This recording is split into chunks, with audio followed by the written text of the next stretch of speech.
But first, Labour has called for an urgent investigation after a couple's 3 foster children were taken from them because they're members of the UK Independence Party. The husband and wife claim a social worker and a fostering agency official in Rotherham told them UKIP's policies meant they were unsuitable to look after the 3 ethnic minority children. Let's cross live to Rotherham now and Mike McCarthy. Mike, what have the council had to say about this?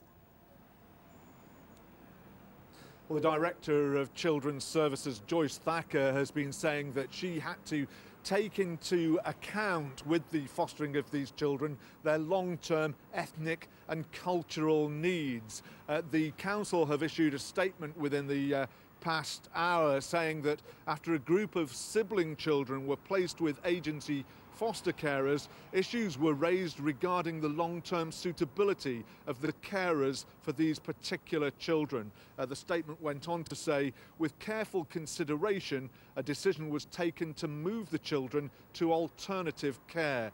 We continue to keep the situation under review. Now, the Director of Children's Services has accepted that foster parents should not be asked how they vote, but she went on to say that if the party mantra, this is UKIP, if the party mantra is ending the practice of multiculturalism, I have to think about that. Well, this was the reaction from the leader of the UK Independence Party. But what they've said is rather insulting. They've said the couple may foster again, but only white children. That, frankly, is pursuing an apartheid-style policy, dividing up children and categorising adults. I'm sorry, that simply isn't good enough. Well, the Labour Party have said that there should be an inquiry and said that membership of UKIP should not block a person's ability to either foster or adopt children. You. Jeffrey Coleman is from the British Association for Adoption and Fostering and joins us now. What's your view of this story? As judgments in, foster care and about looked after children are always very complex, and I don't know the full narrative here, so I'd hesitate to kind of comment. But it is unfortunate at a time when we're trying to give very positive messages about how foster carers are valued, and we're trying to particularly value foster carers who can look after sibling groups, that this story is around. It's also, you don't really want to move children in the care system in an unplanned way without really compelling reasons. So to that extent, it's worrying. Is political affiliation an area that would be looked at when you consider whether people are right for the role of fostering? Well, you want foster carers to be like good parents, to create an atmosphere of respect and sensitivity around children. And really, politics is not on social workers' radar unless it's something really gross that obtrudes on the caring atmosphere around the children or something illegal. Then, what one's neighbours or one's friends' political views are don't really affect how good a parent they are, and that applies in foster care. Well, what the Borough Council is saying is they had to take into account the long-term ethnic and cultural needs of the children. Well, these are very significant issues about identity and about, kind of long-term needs. But as I said, I don't know the care plan. I don't know what the kind of inner story is here. What I do know is that I think it's unfortunate if a change was inflicted on these children in a way that wasn't really carefully planned and managed. And what about the couple's options now? Is this something that they could appeal? Could they take this further, or is this the final ruling? Well, if the council is the corporate parent of these children and has the legal responsibility, then they've got to get on with making these decisions. But I think it's unfortunate that that the foster carers have been left with these very hurt feelings, and from what I've read, they've been devoted carers for a number of years, and I think one needs to attend to how upset they are.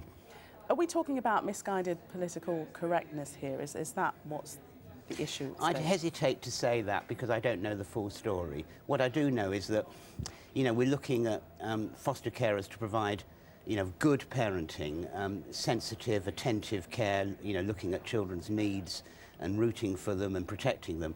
There is something in the regulations that does say that you've got to support children who are faced with discrimination on grounds of nationality and cultural background.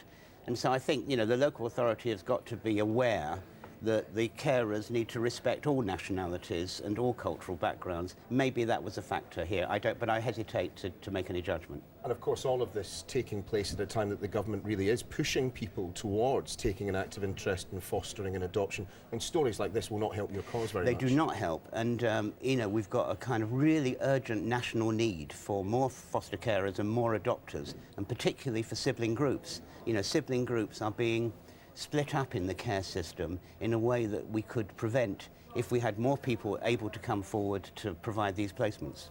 And it does bring interracial adoption, fostering back onto the scene, as it were, that people will be discussing that now as well. What is the official policy?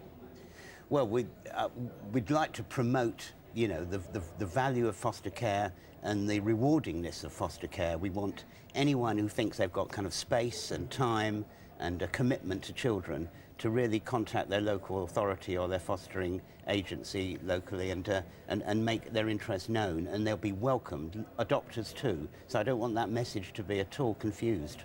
And should fostering be completely colourblind?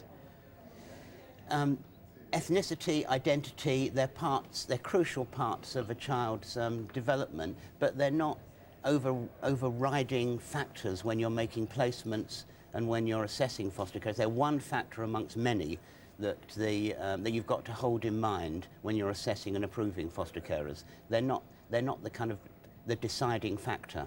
But how is it ensured that the child or the children's heritage is addressed within that fostering situation? A lot of work is being done in foster care education and preparation to enable them to be able to kind of promote a diversity of heritages. We're in a kind of wonderfully diverse society at a very diverse time, and that's absolutely basic to foster care training, that they are sensitive to heritage and diversity. But that's included in the training, and it shouldn't be used in a kind of in an absolute way in making judgments. Okay, Geoffrey Coleman from the British Association for Adoption and Fostering, thank you very much for coming in. No, pleasure. David Cameron's facing what